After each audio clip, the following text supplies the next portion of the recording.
విధంగా చూడాలి సార్?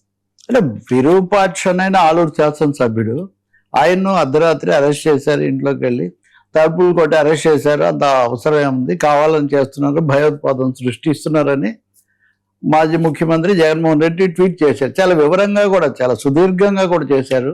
అసలు పోలీసు రాజ్యాంగం మార్చేశారు, ఎక్కడికంటే అప్పుడు చేస్తున్నారు, ఇలా అయితే ఎలా కుదురుతుందని ఆయన ప్రశ్నలు. అంటే ఒక విధంగా మళ్ళీ మేము కూడా అధికారంలోకి వస్తాం కదా అప్పుడు ఇట్లా అని.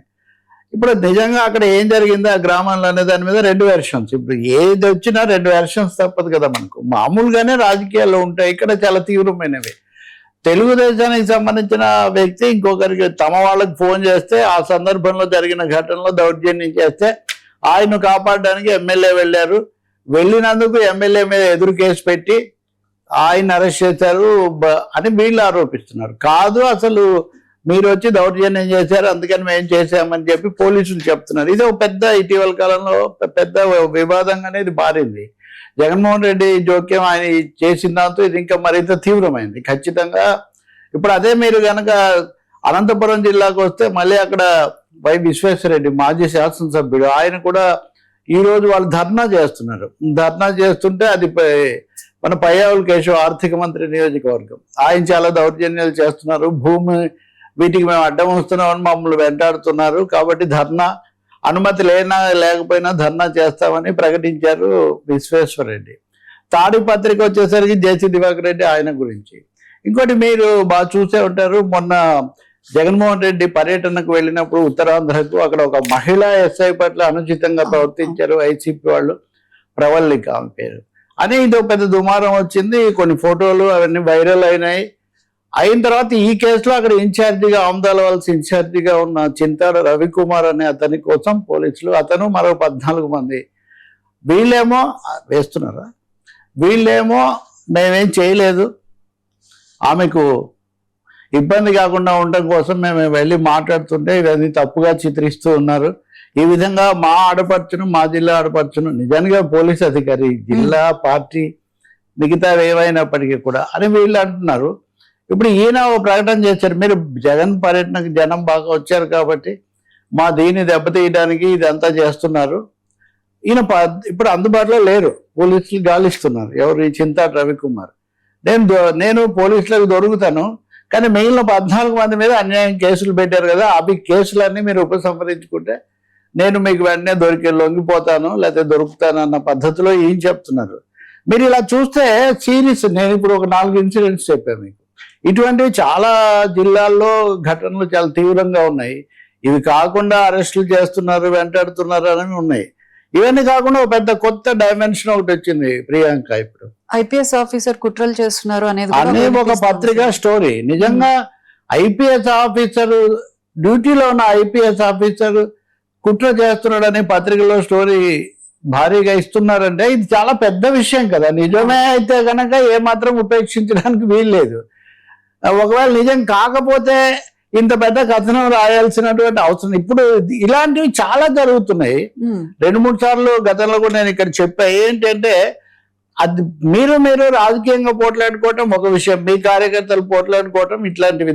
కానీ అధికారులు ఐఏఎస్లు, ఐపీఎస్ల మీద కూడా రకరకాల కథనాలు వచ్చేసరికి ఏది నిజం ఏది కాదు అన్నది ఒక గజిబిజి ఒకటి. రెండవది యంత్రాంగంలో వస్తున్నటువంటి గందరగోళం, స్తబ్దత. ఇప్పుడు ఈ ఘటన, ఈ స్టోరీనే తీసుకుంటే ఒక మాజీ ఐపీఎస్ అధికారి క్రమ పద్ధతిలో జగన్ తరఫున లాబింగ్ చేస్తున్నారు. హైదరాబాద్ లో మకాం వేసి నిరంతరం సమావేశాలు చేస్తున్నారు. అసలు తాడేపల్లిలో, అంటే జగన్ నివసించే తాడేపల్లిలో ఒక చిన్న సెల్ లాంటిది ఏర్పాటు చేశారు. ఇది అంతా జరుగుతూ వచ్చింది, మేము చెప్పినా ఎవరు పట్టించుకోలేదు. ఇప్పుడు డ్యూటీలో ఉన్న అధికారి, ఐపీఎస్ అధికారి వాళ్ళతో కలిసిపోయి కూటమికి వ్యతిరేకంగా కుట్రలు చేస్తున్నారు. కూటమికి వ్యతిరేకంగా ఇప్పుడు అధికారంలో వాడిన వాళ్ళ మాట విని ఐపీఎస్లు మాకు వ్యతిరేకంగా పనిచేస్తున్నారని వైసీపీ ఆరోపణ కాదు. అసలు కూటమికి వ్యతిరేకంగా అధికారంలో ఉన్న వాళ్ళే కుట్రలు చేస్తున్నారంటే ఇది ఇంకా. కాబట్టి ఒకటైతే మనం చెప్పక తప్పదు, చాలా అస్తవ్యస్తంగా తయారు చేశారు ఈ రాజకీయ. అవకాశాలు కూడా ఉంటాయి, అదే ప్రశ్నలు ఇవన్నీ కూడా. రెండోది ఉన్నాయనుకోండి, ఉంటే ఏం చేయాలి, వాటిని చాకచక్యంగా అంతర్గతంగా శాఖాపరమైన డిపార్ట్మెంటల్ చర్యల ద్వారా తీసుకోవాలి, కానీ వాటిని లీక్డ్ స్టోరీస్ గా ఇవ్వడం వల్ల వాళ్ళు ఇంకా జాగ్రత్త, అసలే పోలీసులుగా జాగ్రత్త పడతారు కదా. ఇప్పుడు మనం Sai Krishna lockup death case, అప్పుడు సిఐ నాగరాజు మీద వచ్చిన ఆరోపణలు, ఇంకా ఇతరులు కూడా పై వాళ్ళు కూడా ఉన్నారని ఇవన్నీ జరిగాయి. ఇంతవరకు ఒక కొలిక్కి రాలేదు. ఇప్పుడు ఆయన మీద కేసు కూడా నడుస్తుంది. ఈ స్టోరీస్ కూడా ఇంకొక వైపున ఇప్పుడు ఆయన్ని తీసుకొని నీ వెనక ఎవరున్నా చెప్పమని పోలీసులే అడుగుతున్నారు. కాబట్టి ఇవన్నీ చూసినప్పుడు శాంతి భద్రతల సమస్యగానో లేకపోతే ఒక విధంగా ప్రజల ప్రశాంత జీవితానికి భంగం కలిగించి ఇబ్బంది కలిగించే గందరగోళానికి తప్పకుండా ఇటువంటి వాతావరణం ఉన్నప్పుడు అసాంఘిక శక్తులు, రకరకాల కుట్రదారులు కూడా చొరబడే ఒక అవకాశం ఉంటుంది. అందుకనే నేను అనుకోవటం అన్ని పార్టీలు కూడా ఇట్లాంటి విషయాల్లో చట్ట ప్రకారం వెళ్లాల్సి ఉంటుంది. చట్టం ఒకటి ఉంది, అంతిమంగా కోర్టుకు వెళ్ళాలి. ఇంకా రెండవది స్టోరీస్ ఇలా వ్యాప్తి చేస్తే దానివల్ల భయాందోళనలకు గురయ్యే ఒక అవకాశం కూడా ఉంటుంది. సో నిజంగా నిజాయితీగా పనిచేసే వాళ్ళు కూడా ఇప్పుడు ఏ అధికారి ఎలాంటి వాడు అన్నది మీడియా ట్రయల్ లాగా రోజు ముందస్తుగా స్టోరీ ఇచ్చామనుకో, ప్రియాంక వద్దు లేదా ఇంకొకరు వద్దు అన్నది ఎలా తేలుతుంది అది. కాబట్టి కొంచెం అవాంఛనీయమైన పరిస్థితి ఇది. ప్రభుత్వమే దీని మీద ఒక స్పష్టమైన వైఖరి తీసుకోవాలి. డీజీపీ కానీ పోలీస్ అధికారులు కానీ ఇలాంటి వాటి నిజానిజాలు కూడా నిర్ధారించడం, రెండవది వీటిని కొంచెం నియంత్రణ చేయటం కూడా చాలా అవసరం. నిజమైన ప్రజా సమస్య మీద ఎవరైనా ఏదైనా రాయొచ్చు, కానీ ఊహాగానాలు, ఆరోపణలు లేకపోతే అట్లాంటివి మటుకు జాగ్రత్తగా చేయాల్సి ఉంటుంది. అరెస్టులు కూడా అంతే, అరెస్టులైనా కేసులైనా చట్ట ప్రకారం వెళ్ళాలి తప్ప రాజకీయ కక్షలు లేదా రాజకీయ యుద్ధాలకు ఇవి వేదికలు కాకూడదు. ఓకే సార్, అయితే డిప్యూటీ స్పీకర్ రఘురామకృష్ణరాజు ఆస్తులు వేలంలో కొన్న ఒక వ్యాపారవేత్తకు రఘురామకృష్ణరాజు అనుచరుల నుంచి బెదిరింపు ఫోన్ కాల్స్ వెళ్తున్నాయి అని ఒక ఫిర్యాదు అయితే నమోదైంది సార్. దీన్ని ఏ విధంగా మనం చూడాలి అంటే దీనికి సంబంధించి సునీల్ కూడా సిబిఐకి లేఖ రాయడం కూడా మనకి వస్తుంది. దీనికి సంబంధించి మీరేమంటారు? ఇదొక చాలా తీవ్రమైన విషయం. వాస్తవానికి డిప్యూటీ స్పీకర్ అనేది రాజ్యాంగ పరమైన పదవి.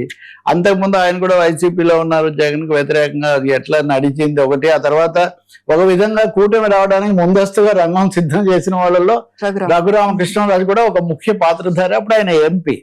అప్పుడు ఆయన లాకప్ లో హింసించారన్నప్పుడు సునీల్ కుమార్ కూడా దాంతో సంబంధం ఉంది అనేది ఆయన ఆరోపణ. రకరకాల ఇది నడుస్తుంది. ఈ నేపథ్యంలో వీళ్ళ మధ్య కోల్డ్ వార్ ఎప్పుడు నడుస్తూ ఉంటుంది. అది కూడా కాకుండా మొన్న ఆకివీడు గుడి ఆ విషయం వచ్చినప్పుడు కూడా సునీల్ చొరవ తీసుకుని ఎప్పుడు ఆయన కూడా వీడియోలు పెడుతుంటారు ఇలాగే. కానీ ఈ సమస్య సునీల్ కుమార్తో మొదలవలేదు. రఘురామకృష్ణరాజు కొన్ని వందల కోట్ల రూపాయలు బ్యాంకులకు రుణం తీసుకున్నారు, వాటిని చెల్లించలేదు అన్నది ఆరోపణ. ఈ ఆరోపణల్లో ఆయన ఆస్తులు జప్తు చేయమని కోర్టు ఉత్తర్వు ప్రకారం ఆ వేలం వేశారు. వేలం వేసినప్పుడు గుంటూరుకు చెందిన మాదల శ్రీనివాస్ అనే అతను వాటిని పాడుకున్నాడు.